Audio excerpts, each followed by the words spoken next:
네, 안녕하십니까. 대구시 공보담당관 한흥민입니다. 바쁘신 중에 참석해 주신 언론 여러분께 감사의 말씀을 드리면서 대구시 도시철도 4호선 기본 계획 관련 총괄 브리핑을 시작하겠습니다. 먼저 대구교통공사의 김정석 건설본부장님께서 총괄 브리핑을 해주시겠습니다.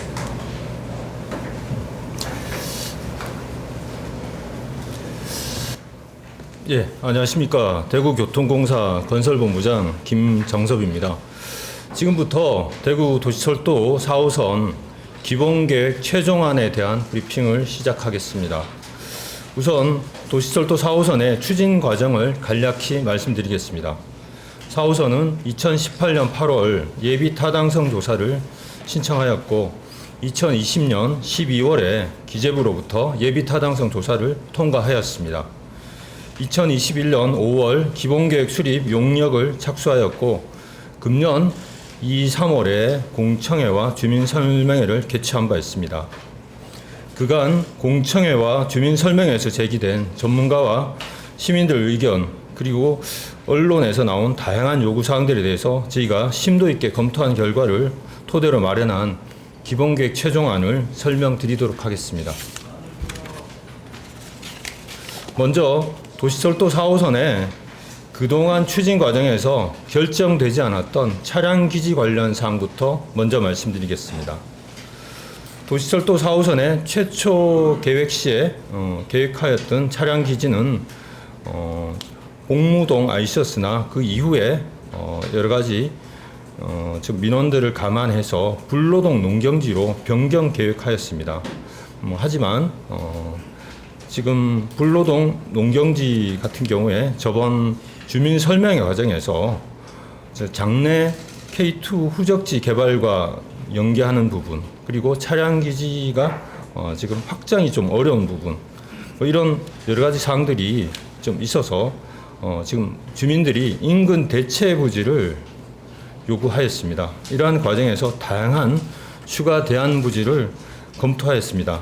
다만 총 사업비 증가율이 10% 이상이 될 경우에 사업계획 적정성 재검토를 하여야 하는 관계로 지금 가능하면 시소유 부지로 지금 기술적으로 가능한 차량 부지를 검토하는 방안으로 지금 여러 가지 대안들을 검토한 결과 현 도축장 부지를 활용하기로 최종 결정하였습니다. 현 도축장 부지는 언론인들 여러분들께서도 아시는 대로 내년 4월에 폐쇄하기로 결정이 되어 있고 시소유 부지로 금호 워터폴리스 조성 사업에 따른 한 4천여 세대 주거지와도 1km 이상 떨어져 있어서 민원 우려도 낮고 차량기지 활용과 관련한 기술적 검토를 한 결과 차량 운행에도 문제가 없는 것으로 파악되어 차량기지 최적지로 결정하게 되었다는 말씀드리겠습니다.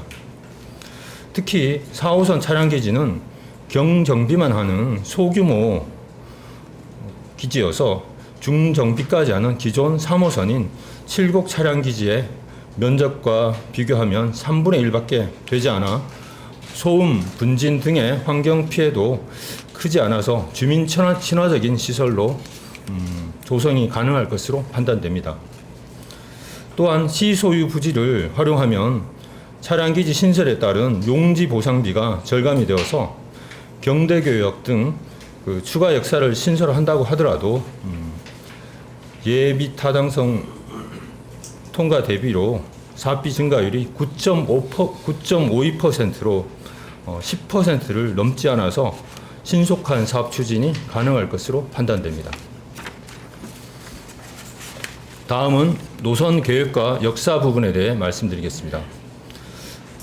노선 계획은 안전사고 우려, 경제성 및 열차 운행 효율에 유리하도록 공청회 개최 시 발표한 기존 예타 통과 노선인 검단 공단로 통과 노선을 그대로 유지하기로 하였습니다. 다만 엑스코 및 유통단지로의 접근성 향상을 위해서 엑스코역을 북쪽 방향으로 150m 이동하였고 유통단지와의 연계성 강화를 위해 자율주행 셔틀버스를 좀 운행하고 향후에는 더 큰 대구 순환선과 환승체계도 구축할 예정입니다. 역사와 관련된 부분을 말씀드리겠습니다. 예비 타당성 조사 통과 시에 정거장이 10개소였습니다.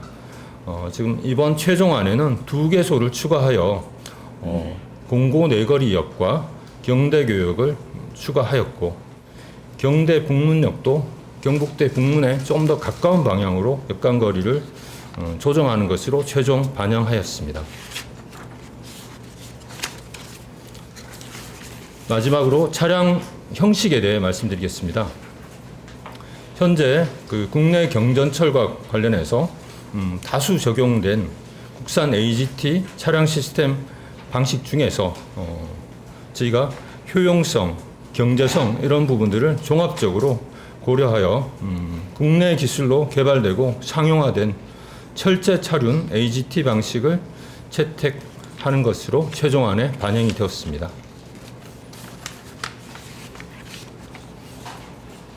그리고 총괄적으로 총사비에 대해서 말씀드리겠습니다.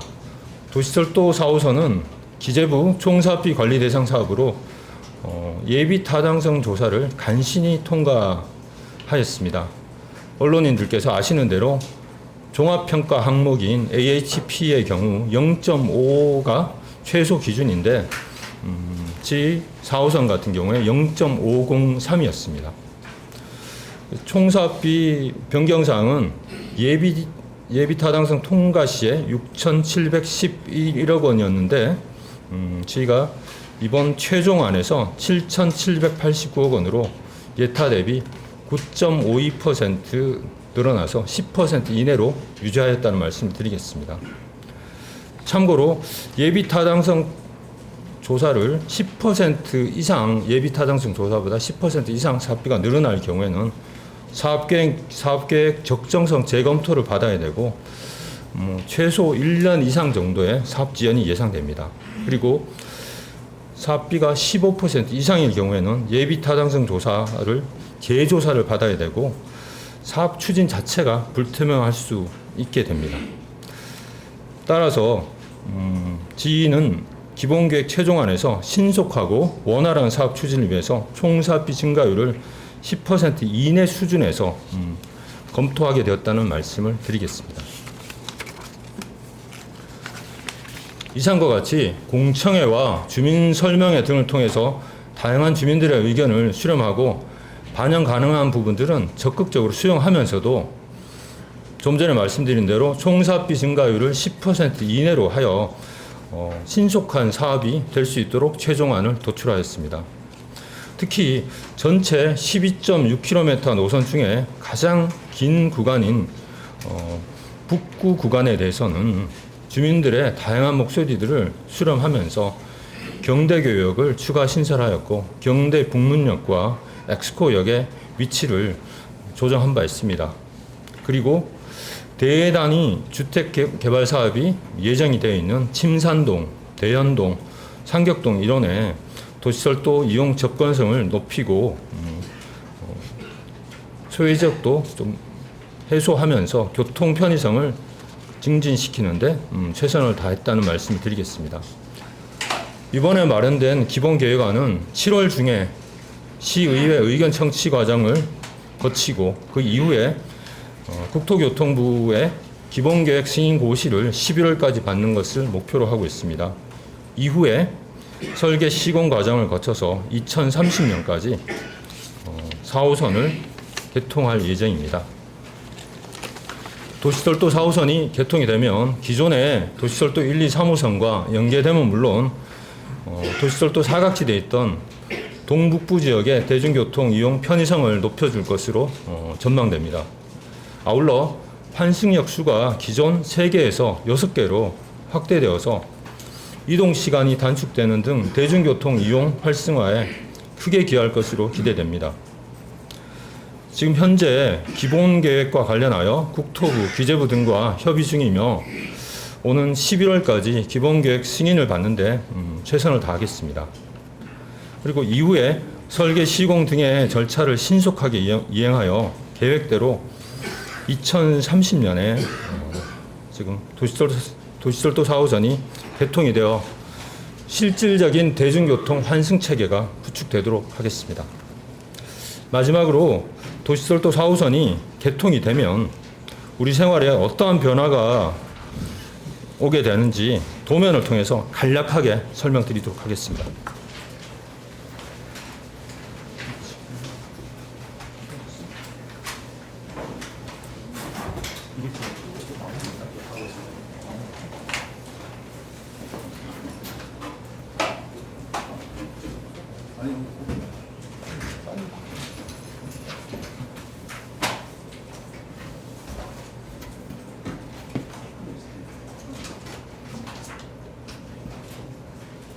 네, 화면을 좀 바꾸는데 시간이 좀 걸리네요. 네. 이거로 바꿔.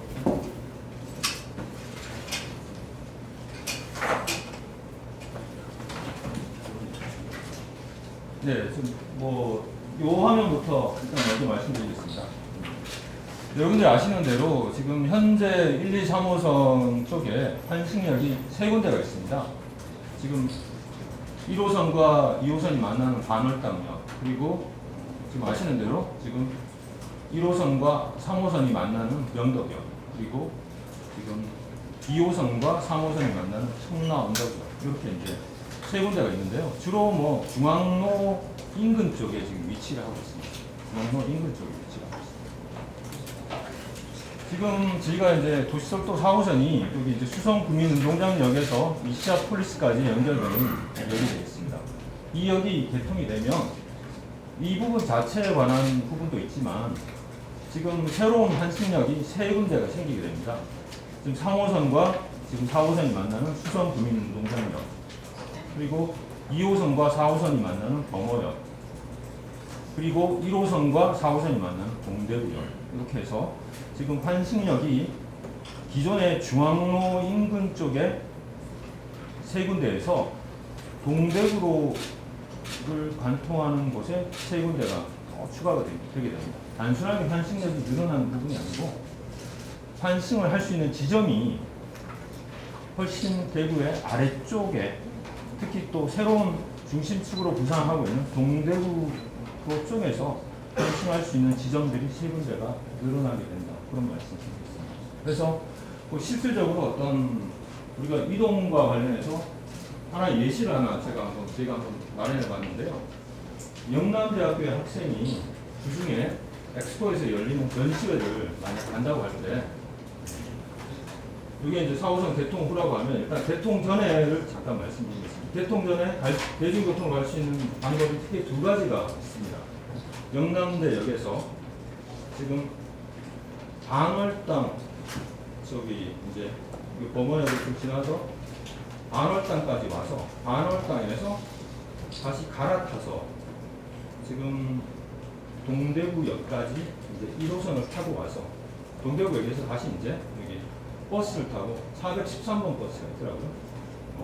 이렇게 가면은 최종 이동 거리가 한 25.1km 정도 되고 이동 시간이 한 75분 정도, 1시간 좀 더 상회하는 시간이 되겠죠. 1시간 15분 정도 걸리게 됩니다.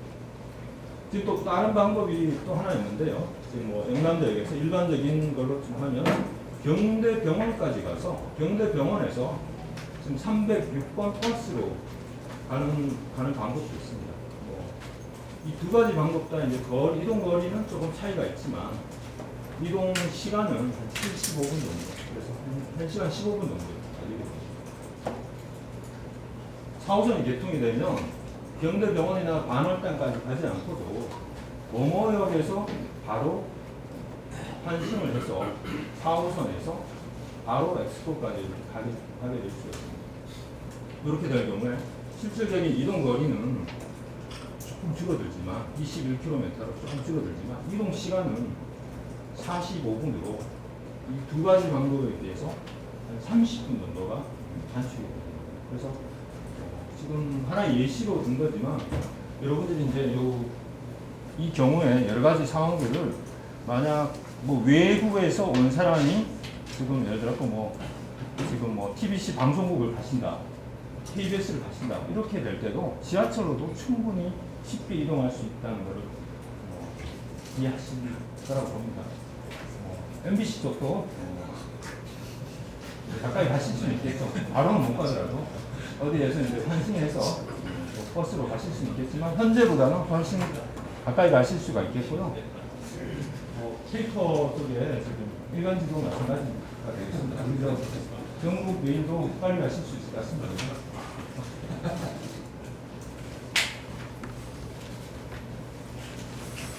네, 이상으로 일단 기본적인 브리핑 좀 마치고 혹시 또 추가 질문이나 이런 사항들이 있으면은 조금 답도록 그렇게 하겠습니다. 일단 제가 지금 교통국장님이 좀 나와 계신데 뭐 제가 알고 있는 범위 내에서 제가 설명을 드리고 또 좀 추가로 필요하면 우리 교통국장님이나 설독과장께서 설명을 하는 것으로 하겠습니다. 뭐 제가 아는 바로는 지금 며칠 전에 요번 달이죠. 요번 달에 며칠 전에 이제 우리 대구에 지금 말씀하신 더 큰 순환선 같은 향후에 5호선이나 6호선이 될 그 구간들에 대해서 기본계획 용역을 우리 철도시설과에서 발주를 한 것으로 알고 있습니다. 그래서 이게 이제 뭐 제가 듣기로는 한 30개월 정도 이렇게 소요가 된다고 들었는데 그 계획에서 지금 우리 지금 언론인들이 관심을 가지는 그런 여러 가지 사항들을 총체적으로 검토를 할 예정으로 있다는 것 정도로 알고 있습니다. 혹시 뭐 추가로 뭐 하시는 게 있으면 말씀해 주시면 될 것 같고 아마 제가 듣기로는 이번에 군위 편입에 대비해서 군위 부분까지 같이 포괄해서 향후에 대구에 가장 효율적이면서 좀 또 가장 경제성 있는 그런 노선들을 향후에 구축하는 방안들이 이번 용역에서 다루어지는 것으로 그렇게 알고 있습니다.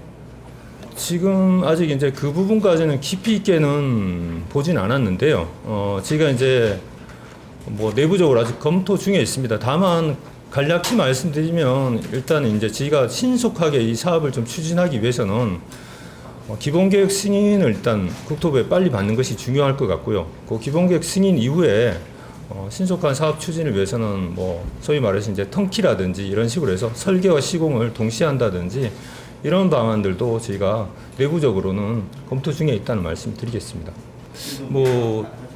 예. 아직 뭐 구체적으로 말씀드리기는 조금 이른 감이 있습니다만, 뭐 저희가 이제 최근에 K2와 관련해서도 시장님께서 지역업체 참여를 최대한 좀 보장하는 방안을 말씀하셨듯이, 저희 쪽에서도 계약 관련 법령이 허용하는 범위에서는 최대한 지역업체에서 참여해서 지금 각각의 부분에서 역할을 좀 할 수 있도록 그런 부분들이 계획 안에 최대한 반영되도록 하겠습니다. 예. 뭐 요 사항도 제가 알고 있는 범위 내에서 잠깐 말씀드리겠습니다. 도축장과 관련해서는 지금 이제 도축장 부분이 있고요. 여기가 이제 도축장이고, 그다음에 여기에 이제 축산물과 관련한 부산물을 판매하는 상가들이 한 40군데 정도 있습니다. 그래서 지금 도축장은 지금 내년 4월에 폐쇄 예정이고, 그리고 여기 이제 부산물 상가들은 뭐 제가 알고 있기로는 2026년 정도까지 계약이 되어 있는 걸로 되어 있습니다. 그래서 저희가 이제 지금 본격적인 사업들이나 그런 부분들은 지금 축산물 부속 상가가 지금 계약되어 있는 그 기간 이후에 지금 여기 이제 차량 기지를 건설하더라도 2030년까지 개통하는 데 큰 무리가 없는 것 같습니다. 그 안에 저희 농산 유통과나 이런 관련 부서에서 축산 농가라든지 전국도라든지 하고 여러 가지 긴밀한 협의를 좀 통해서 축산 농가나 이런 쪽에 도축하는 데 문제는 좀 없도록 여러 가지 대책을 좀 마련할 것으로 알고 있고요. 지금 보시는 대로 이제 여기 이제 도축장 부지와 지금 여기 이제 새롭게 주거지로 한 4,000여 세대 만들어지는 이 공간은 한 1km 이상 이격이 되어 있습니다. 그래서 뭐 사실상 이제 친환경적으로 한다고 하지만 약간 이제 가장 우려하는 부분들이 이제 소음이나 이런 부분들인데, 여기가 지금 바로 이제 경부고속도로가 지나가고 있는 도로입니다. 도로 바로 옆에 붙어 있고, 나름대로 여기가 이제 또 조금 여러 가지 용수를 공급하는 그런 시설들이 좀 있고 하기 때문에 실질적인 어떤 워터폴리스의 기반 시설이 되는 부분과 주거지 이런 부분과는 굉장히 좀 이격이 돼 있어서 제가 기술적으로나 여러 가지 면에서 가장 최적지다 이렇게 판단하는 그런 말씀드리겠습니다. 예, 지금 뭐 여러 차례 이제 그런 이야기들은 좀 있었습니다. 그래서 좀 정확하게 표현하면 지금 저희가 이제 소음과 관련해서는 여러 가지 기준이 있습니다. 그래서 뭐 한 60데시벨 정도가 이제 기준인데 현재 지금 철제 촬영 방식으로 부산 김해 경전철이라든지 인천의 2호선 도시철도가 지금 경전철 방식으로 좀 운행 중입니다. 철제 촬영 형식으로. 그래서 지금 소음 기준 미만으로 현재 정상적으로 잘 운행이 되고 있다는 말씀드리고, 또한 기술이 갈수록 발전하기 때문에 저희가 지금 도입할 때는 현재 부산이나 인천보다는 좀 더 안전한 조건, 좀 더 소음이나 이 부분들이 완화될 수 있는 그런 부분들이 구현이 될 수 있을 것이라고 이제 보여지고요. 그리고 지금 상판과 관련해서 잠깐 말씀드리면,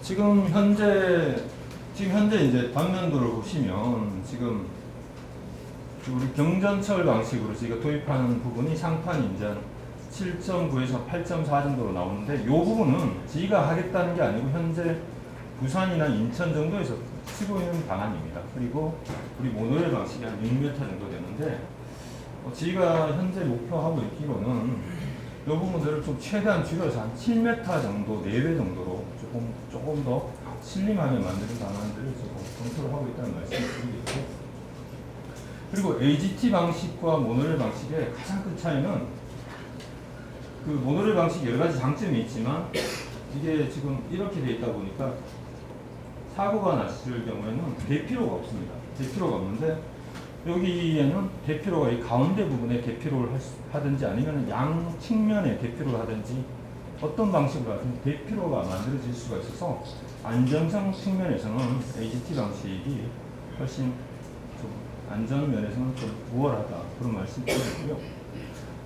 그리고 교박이나 이런 부분들과 관련해서 조금 이제 약간 유리 같은 걸로 해서 좀 빛이 좀 투과되는 투명 소재를 한다든지 다양한 방안들이 지금 이렇게 저희가 검토를 하고 있기 때문에 현재 지금 국내에서 시공에 대해서 하는 방법보다는 좀 더 나은 방법, 이런 부분들이 저희가 설계에 반영이 됐다, 그런 말씀입니다.